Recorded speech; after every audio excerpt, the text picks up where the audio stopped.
नमस्कार, मैं आपके साथ अबॉन्टा मलिक। आप देख रहे हैं नेशन लाइव। तो आज हम मौजूद हैं जनकपुरी विधानसभा के जनकपुरी साउथ 16S वार्ड में, और मेरे साथ आज मौजूद हैं मनोज बजाज जी, जो कि ये बीजेपी के भावी उम्मीदवार हैं। तो जी, मैं आपसे सबसे पहले आपका परिचय मैं चाहूँगी कि आप खुद दें। मैं मनोज बजाज अभी वर्तमान में इस मंडल के अंदर उपाध्यक्ष के पद पर आसीन हूँ, और 18 वर्ष की आयु में मेरे पास पहला पद आया था भारतीय जनता युवा मोर्चा का उपाध्यक्ष।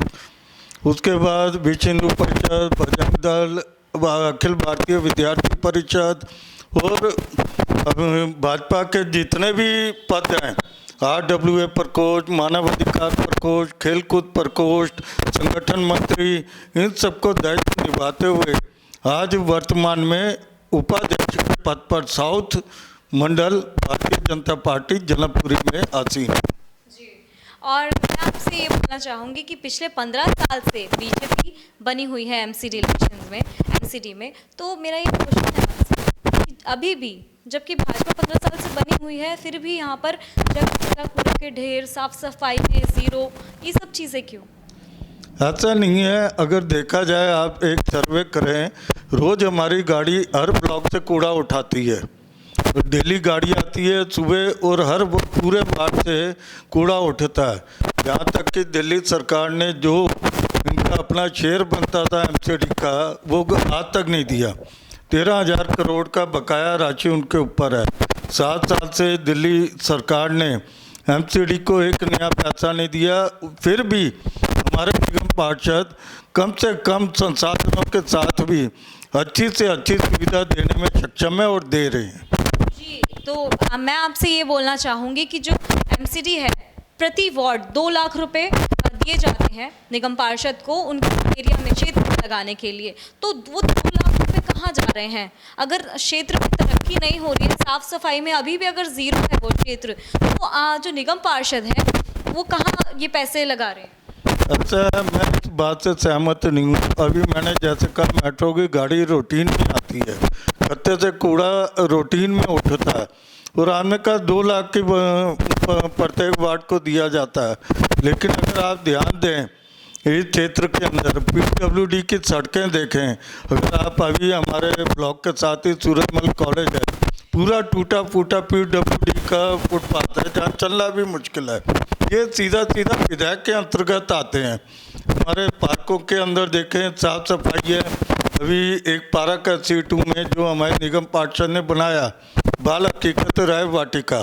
देखोगे, देखने में ही आपको लगेगा कि इतनी सुंदर उसकी व्यवस्था की है। इससे पहले एक पार्क बना, जनक पार्क C4E में, वो हमारे पूर्व निगम पार्षद के अंतर्गत बना।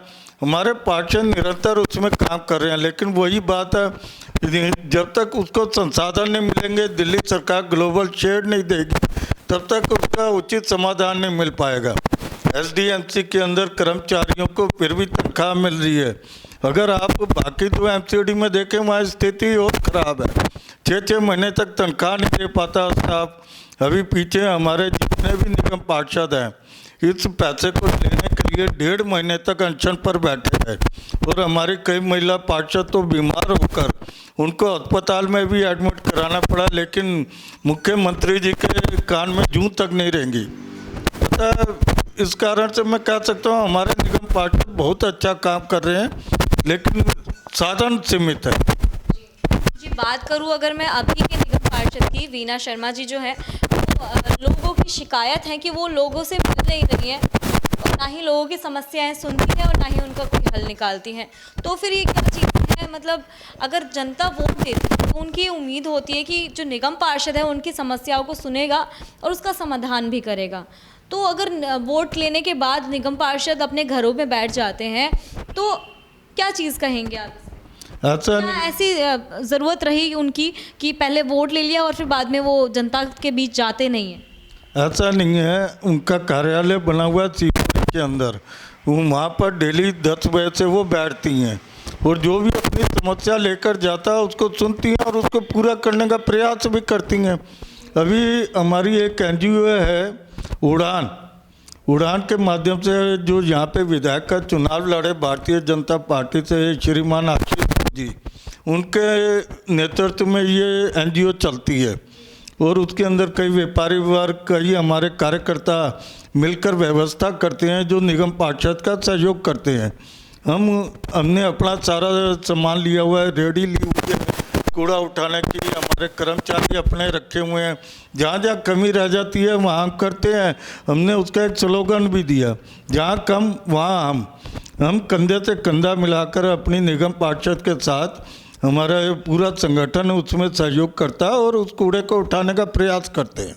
बजाज जी, मैं ज़रा आपको बता दूं कि जो आपका एरिया है यहाँ पर ऐसी कई बस्तियां हैं जहाँ पर पानी मुहैया नहीं कराया जा रहा है। मतलब साफ़ सफाई तो ज़ीरो है, अंदर लोग जाते तक नहीं है झाड़ू लगाने के लिए, और कूड़ा की गाड़ी अंदर जाना तो दूर की बात है।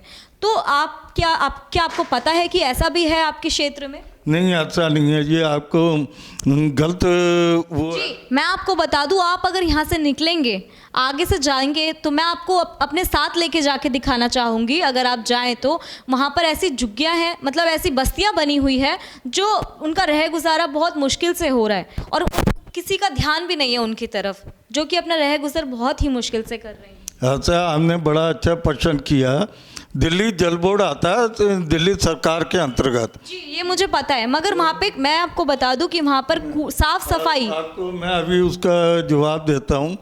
अभी हमारा तिहाड़ जेल से लेकर डेसू कॉलोनी तक झुग्गी झोंपड़ियाँ, ये तिहाड़ जेल के पास, मैं आपको उसका बता रहा हूँ। ये झुग्गियाँ झोंपड़ियाँ गैर कानूनी ढंग से जो स्थापित हैं, ऐसे स्थापित करने में राजेश ऋषि जी का बहुत बड़ा हाथ है। जब निगम ने इन झुग्गियों को हटाने का प्रयास किया तो हमारे विधायक जी डीसी दफ्तर में जाके बैठ गए और यहीं तक सीमित नहीं था, उन्होंने वहाँ पे राशन कार्ड, आधार कार्ड, बिजली के मीटर देने का पूरा उनका सहयोग किया। जी, यहाँ पे मैं आपको ज़रा इंटरप्ट करना चाहूँगी कि मेरा लोगों का ये सवाल है कि अगर भाजपा सरकार लोगों को निवास प्रदान कर रही है जो तो फिर कहाँ है वो निवास? वहाँ के लोगों का ये कहना है कि एमसीडी में भी भाजपा है और जो हमारी सेंट्रल है वो क्या कर रही है उन लोगों के लिए, उनको घर, उनके पास रहने को घर नहीं है। ऐसा नहीं है, बहुत मुश्किलों से वो अपना रह गुजर कर रहे हैं वहाँ पर, और यहाँ के लोगों को ये पता भी नहीं है कि ऐसा भी है इस एरिया में। ऐसा है, ये आपके जो है ना धारणा गलत है। अगर लोगों ने देखा हो भारती कॉलेज जो आज बना हुआ है, इस ग्राउंड के अंदर 10,000 झुग्गी झोंपड़ी थी और उस झुग्गी झोंपड़ी को हटाया किसने? डॉक्टर जगदीश मुखी ने। जगदीश मुखी जी ने उनको, बड़ी बात ये है, पूरी तरह से नहीं हटा है, नहीं, पूरी तरह से नहीं है, पूरी तरह से नहीं हटा है सर। मैं आपको बताऊंगी, आपके ही क्षेत्र में जनकपुरी साउथ में ही तिहाड़ जेल के साइड में ही ये बस्ती बनी हुई है, जिस आसपास के लोगों को कोई खबर नहीं है कि ऐसा भी है। और वो उन लोगों ने मुझसे ये शिकायत करी है कि यहाँ पर मतलब जो हमारी निगम पार्षद है उनके द्वारा लोग आते हैं कि यहाँ पे हटाओ बस्ती, नहीं तो हम क्रेन चला देंगे, तुड़वा देंगे बस्ती। तो ये क्या मामला है, ज़रा आप मुझे बताइए विस्तार। मैंने वही कहा कि जब गैर कानूनी ढंग से कुछ बनेगा, वो झुग्गी ऐसा नहीं है कि उनको क्या कहते हैं, अगर आप हटा रहे हैं झुग्गियाँ तो उसके उसी के मतलब रिप्लेसमेंट में घर भी प्रदान कीजिए ना। जो भाजपा सरकार है लोगों को निवास दे रही है, तो कहाँ है वो घर, कहाँ है वो फ्लैट? आम लोगों, इन लोगों को तो नहीं मिले। ऐसा है कि उसकी भी एक व्यवस्था है, उसकी एक रजिस्ट्रेशन होती है। ऐसा नहीं है कि अब मैं क्या कहा, 10,000 झुग्गी झोंपड़ी जब भारतीय कॉलेज से हटाई गई, उसके बाद उनको पालम के अंदर आवास दिए गए। वो मुखी जी ने उसमें व्यवस्था की, 25 गज के मकान थे और साथ में सीवर लाइन वगैरह सब डलवा के दिया। दूसरी तरफ सूरज में ये जो अपना सुपर स्पेशलिटी हॉस्पिटल आज बना है, वहाँ भी 10,000 झुग्गी थी, वो भी मुखी जी के प्रयास से हटी। लेकिन जब से ये विधायक है, इस विधायक ने गैर कानूनी ढंग से सबको बचवाया और उनको कागज वगैरह सब कुछ गैर कानूनी ढंग से बनाए। एक जिसे कहते हैं कि एक तरह से योजनाबद्ध तरीके से ये सारा कार्य किया गया। इसमें निगम पार्षद का कहीं कोई रोल नहीं है। अगर निगम पार्षद उनको हटा रही थी, गैर कानूनी ढंग से किसी को बैठाएंगे तो उसको प्रयास करेगी निगम पार्षद हटाने का, ये तो नहीं है नहीं करेगी। उसके बदले उनको घर देना भी तो चाहिए। अगर कोई गैर कानूनी ढंग से बैठेगा उसको तो नहीं मिलेगा। हाँ, किसी की मजबूरी है, आर्थिक दृष्टि से कोई कमजोर है, ये लोग, वो कम आबादी नहीं है, वो अच्छी खासी आबादी है, वहाँ पर लोग एक कर्मचारी थे जो नाला कवर करने के लिए, एक लोग आए थे ठेकेदारी के अंतर्गत से, और नाला कवर हो गया, इनको जाना था, लेकिन इनको अपने विधायक ने लालच दे के और करके इनको ज़बरदस्ती वहाँ बिठवाया। कोई निगम पार्षद की कहीं यहाँ कोई गलती नहीं है, बल्कि इस विषय में आपने मुझे कहा कि ब्लॉक वाले इसका वो करते हैं, यही 2 ब्लॉक त्रिपुटी जो उसके साथ लगते हैं, उन्होंने विधायक का विरोध किया इसके लिए कि आप किसी के पास जाके क्यों बैठे, आपने हमारे घर आगे आके क्यों बता दिया इन्हें ज़बरदस्ती, आप किसी को करें। अगर मुखी जी 20,000 झुग्गी बता सकते हैं, मुखी जी को प्रण था कि मैं जनकपुरी को झुग्गी विहीन बनाऊंगा, और उन्होंने उसके प्रयास में निरंतर सफलता प्राप्त। ये पूरी तरह से नहीं कह सकते आप सर। पूरी तरह मुखी जी ने एक भी झुग्गी नहीं रहने दी। ये जो हुआ आम आदमी पार्टी जाने पर हुआ, ये उन्होंने किया।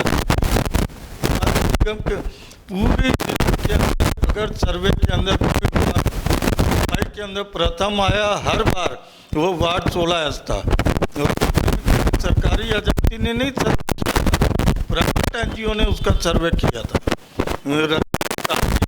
भी प्रथम आया, जी के समय भी प्रथम आया, और इस बार वर्तमान में जो वीना शर्मा जी हैं उसमें भी प्रथम आया। जिस समय पूरी दिल्ली में निगम अपनी तनख्वाह को लेके हाहाकार कर रही थी, हड़ताल कर रही थी, अनशन कर रही थी 6 महीने तक, उस समय भी जनकपुरी वार्ड 16 के अंदर कूड़े के ढेर नहीं लगे हुए थे, सफाई थी। ये था हमारे यहाँ। अभी आप मेरे साथ जरा चलिए सर, आपको जरा कूड़े के ढेर दिखा दूं। शायद आप अपने क्षेत्र से वाकिफ नहीं है कि वहाँ पर क्या है। आप अभी भी खत्ते में जाएंगे, हमारी मशीन चल रही है, और आप सुबह 9 बजे आए, मैं आपको दिखाऊंगा मेट्रो की गाड़ी पूरे वार्ड के अंदर से कैसे कूड़ा लेके जाती है। पूरी दिल्ली के अंदर, निगम के अंदर, इसी वार्ड के अंदर गीले और सूखे कूड़े का जो एक पर्व चला, उसमें भी ये वार्ड प्रथम आया, और सूखे कूड़ा सभी अलग अलग करके देते हैं। मैं जानना चाहूँगी कि इस बार है चुनाव को लेकर, और मेन मुद्दे क्या रहेंगे इस बार एमसीडी इलेक्शन में, तो फिर ये ज़रा आप बताइए। देखो, एमसीडी की जो वर्किंग है वो साफ सफाई है, साफ सफाई है। अगर एमसीडी की डिस्पेंसरी है, बहुत अच्छा हमने पसंद किया, और काफ़ी देर से आप निगम को क्रिटिसाइज कर रही हैं। मेरे को आपको असलियत बताने का यही काम है मेरा, कि आपके वार्ड में क्या हो रहा है, पूरा देखकर, घूमकर, जानकर, उसके बाद आप तक ये चीज़ें पहुंचाऊं, जिससे कि आप इस पे अगर भविष्य में इस चीज़ पर आप काम कर सके। मैं आपको जो अभी आईना दिखाना चाह रहा था, ये हमारे घर के बिल्कुल बाहर दिल्ली सरकार की डिस्पेंसरी है, उसकी बिल्डिंग जाके देखो कितनी जर्जर है, और दूसरी तरफ आप C2 के अंदर दिल्ली नगर निगम की डिस्पेंसरी देखेंगे, हॉस्पिटल देखेंगे, आप कहेंगे कि हाँ किसी भी हॉस्पिटल में आए हैं, साफ सुथरी जगह है और कितनी सुंदर व्यवस्था। तो ये अंतर है निगम और दिल्ली सरकार के काम। ये बात करिए आपने अपने क्षेत्र की, ज़रा मैं आपको पूरी दिल्ली का बता दूं कि जो भी आपने बताया कि हमारी जो सेंट्रल गवर्नमेंट है और भी जो जहाँ पे उनकी डिस्पेंसरीज हैं, वहाँ पर जो अवस्था है बहुत ही बुरी है, बहुत ही मतलब बहुत ही ख़राब है। लोग जाने को डरते हैं अंदर, कहीं दीवार ना टूट के गिर जाए। ये आपको गलतफहमी है। अभी आपने कोरोना काल के अंदर अगर एक चीज़ नोटिस की हो, मैं परसों ही देख कर आई हूँ। मैं आपको बता दूँ, द्वारका का जो सेक्टर 14 है, जो SDMC के अंदर आता है, वहाँ की जो डिस्पेंसरी है बहुत ही बुरे हालात हैं उसके। देखो, मैं पूरी दिल्ली में तो भ्रमण नहीं करता, लेकिन मैं कोरोना का एक अनुभव अपना आपके साथ शेयर करना चाहूँगा कि दिल्ली सरकार को केंद्र ने 8 ऑक्सीजन प्लांट बनाने के लिए फंड दिया था, और दिल्ली सरकार ने एक भी ऑक्सीजन का प्लांट किसी हॉस्पिटल में नहीं लगाया। अगर लगा कि एक प्लांट जो लगा भी सरकारी हॉस्पिटल में, वो माननीय प्रवेश वर्मा जी के बजट से दीनदयाल उपाध्याय में लगा, बाकी 7 का फंड ही खा गए। कोई कोरोना के अंदर काम नहीं, कुछ किया नहीं। वेंटिलेटर दिल्ली सरकार को दिया केंद्र ने, PP किट दी केंद्र ने, ऑक्सीजन दिया केंद्र ने। इवन कि नवंबर के अंदर माननीय मुख्यमंत्री जी ने जो पत्र लिखा नरेंद्र मोदी जी को, उस पत्र में भी उन्होंने लिखा भाई हमारा राशन बंद मत करो, आगे भी चलाते रहो। क्या उन लोगों को वो झूठ बोल रहे थे कि राशन मैं दे रहा हूँ? 2 साल से लोगों को भ्रमित कर रखा था। वो मैं आपसे एक सवाल लेना चाहूँगी सर, जैसे कि आपने बताया कि मतलब कोरोना के काल में वैक्सीन जो है वैक्सीनेशन फ्री वैक्सीनेशन कराई गई है, तो अगर फ्री वैक्सीनेशन फ्री नहीं चाहती है जनता चाहती है कि बेशक इसका मूल्य लिया जाए, मगर जो और चीज़ें हैं जैसे पेट्रोल में दाम बढ़े हैं, पेट्रोल दिल्ली में 108 तक बिका है और दूसरे जो पूरे भारत की अगर बात हम करें तो 125 से 130 तक आई थिंक गया है पेट्रोल का दाम। तो इस पर आप क्या कहेंगे? आम जनता फ्री का नहीं चाहती है जो कि केजरीवाल की सरकार कर रही है, फ्री पानी फ्री बिजली देकर, तो बेशक आप यहाँ पे मूल्य ले लीजिए, मगर जनता चाहती है कि दूसरी चीज़ें जो हैं वहाँ पर उनको ठीक से मतलब उनके बजट में बैठे। आप जो कह रहे हैं बिल्कुल ठीक कह रहे हैं। जिस समय इस देश से यूपीए सरकार गई उस समय भारत के ऊपर 86,000 करोड़ का जो था कर्जा था तेल कंपनियों का, और तेल कंपनियों ने एक तरह से भारत को तेल देने से मना कर दिया था। जिस समय हमारी एनडीए की सरकार आई, भारतीय जनता पार्टी की माननीय प्रधान जी के नेतृत्व में, सबसे पहला काम यही किया गया कि धीरे धीरे धीरे धीरे करके पूरा कर्जा पेट्रोल का आज की डेट में हमने उतार दिया। मेरे ख्याल से अगर 1-1.5 हज़ार करोड़ का कोई कर्जा रह गया होगा तो रह गया होगा, लेकिन पूरी तरह से उस कर्जे से हम मुक्त होकर बाहर निकले। और जहाँ तक वैक्सीनेशन का सवाल है, शुरू में रेट तय मूल्य तय भी हुआ, लेकिन बाद में देखा कि गरीब व्यक्ति, जैसे विपक्ष ने आरोप लगाने शुरू किए ये मोदी जी की वैक्सीन है, इस वैक्सीन से तो ये हो जाएगा, पाइप पिलानी शुरू की, गरीब तबका वैसे नहीं आ रहा था। और आपको भी पता है कि देश के अंदर हम मेट्रो सिटी में है, हमें लगता है कि भाई सभी जन सामान्य आय का, परंतु पूरे देश में आज भी 70% जनता गरीबी रेखा से नीचे की ओर है। तो सबका ख्याल रखते हुए हमारे प्रधानमंत्री जी का एक ही नारा, सबका साथ, सबका विकास, सबका विश्वास। तो उसी अंतर्गत उन्होंने इस वैक्सीनेशन को किया। और आप अगर फ्री की राजनीति करें, आपने बहुत अच्छा क्वेश्चन किया। फ्री की राजनीति का जो एक एग्जाम्पल सेट किया वो अरविंद केजरीवाल जी ने। आपके बिजली फ्री, पानी फ्री, बच्चों में महिलाएं फ्री, अगर फ्री दिया तो कोरोना काल के अंदर आर्थिक कमजोरी क्यों अपनी बताई देश को? क्यों नहीं ऑक्सीजन प्लांट लगाए? क्यों नहीं हॉस्पिटल बनाए? हॉस्पिटल की घोषणा कर दी, लेकिन बनाया किसने? केंद्र ने, डीआरडीओ ने उसको बना के दिया। छतरपुर के अंदर 10,000 बेड का जो हॉस्पिटल बना, केजरीवाल जी सिर्फ घोषणाएं करते रह गए और काम सारा केंद्र ने किया। पीपी किट केंद्र से, दवाइयाँ केंद्र से, वैक्सीनेशन केंद्र से। केजरीवाल जी ने क्या किया पूरे कोरोना काल के अंदर? इनके जो मंत्री और केजरीवाल जी तो गोवा घूम रहे थे। तो ये सारा कुछ जो है, भारतीय जनता पार्टी एक राष्ट्रीय दल है, राष्ट्रीय विचारधारा है, और देश की पहले सोचते हैं, बाद में अपनी सोचते हैं। सर, मैं आपसे एक चीज़ और बोलना चाहूँगी कि जो आम जनता है रोज़गार चाहती है, फ्री की चीज़ें नहीं, तो इस पर किस तरह से आप काम करेंगे? हम विकास की ओर ध्यान देंगे। जो सरकार के टैक्स का पैसा है उसको विकास कार्यों में लगाना है। दिल्ली के अंदर ऐसी रोजगार लेकर आप क्या करेंगे? रोजगार लेकर जैसे प्रधानमंत्री जी ने स्किल इंडिया, कौशल भारत, मुद्रा योजना, ये सब चीज़ें चलाई, मेक इन इंडिया, ये नारे रोजगार बढ़ाने के लिए। आप एक प्रोजेक्ट लेकर आओ और बैंक से लोन लो और अपना काम शुरू करो। ये सारी व्यवस्थाएं प्रधानमंत्री जी ने इसी के अंतर्गत की हैं कि आप आइए, अपना प्रोजेक्ट दिखाओ और हमसे लोन लो और अपना कारोबार शुरू करो। आज मोबाइल की कंपनियां आप देखो किस तरीके से देश में काम कर रही हैं, कितनी कंपनियां इस समय भारत में चल रही हैं। ये सारा मोदी जी की ही सोच का नतीजा है। और आपकी पार्टी अगर इस बार दोबारा से चौथी बार अगर एमसीडी में आती है तो लोगों के हित के लिए क्या क्या कार्य करेंगे आप सर? देखो, दिल्ली नगर निगम के अंतर्गत जो कार्य आते हैं, नालियों की डिसल्टिंग, सड़कों की साफ सफाई, एमसीडी के डिस्पेंसरियों में समुचित दवाइयाँ, पार्कों की सफाई।